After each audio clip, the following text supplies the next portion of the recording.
ওই যে কথায় আছে না, রাখে আল্লাহ মারে কে, উস্তাদের মারি শেষ রাইতে, কার জিতার কথা আর কে জিতে।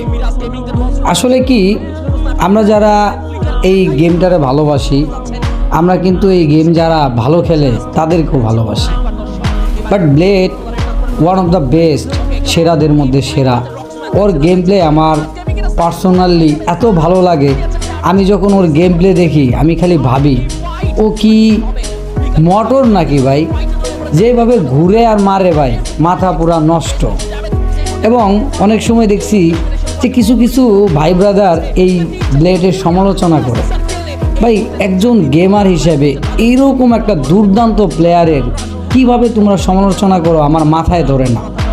আজকে রাহাত ভাই ওয়াইটির জন্য আমার খুবই খারাপ লাগতেছে, কারণ যেই প্লেয়ারটা সর্বপ্রথম, যেই টিমটা সর্বপ্রথম চ্যাম্পিয়ন রাশ অ্যাক্টিভ করে, তারাই নাকি এই ম্যাচটাতে জিততে পারে না।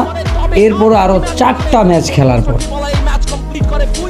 কতটা দুঃখজনক।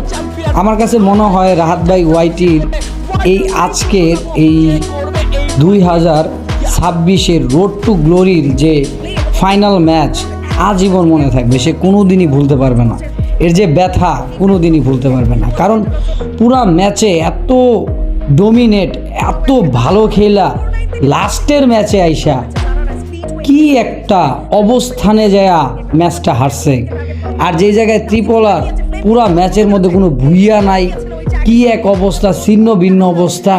আমি ত্রিপলার মনের কথা কয়ে দিই, ত্রিপলার মনে মনে ভাবতেছিল ভাই ভুইয়া করলে তো ভুইয়া, ভুইয়া মানে উইন, উইন মানে চ্যাম্পিয়ন, ঠিক না?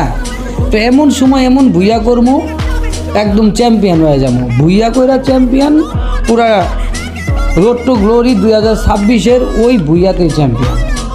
হিসাবটা বোঝা গেছে? কারণ এত কষ্ট কইরা ভুইয়া কইরা কোনো চ্যাম্পিয়ন হইতে পারবো না, এত দরকার কি?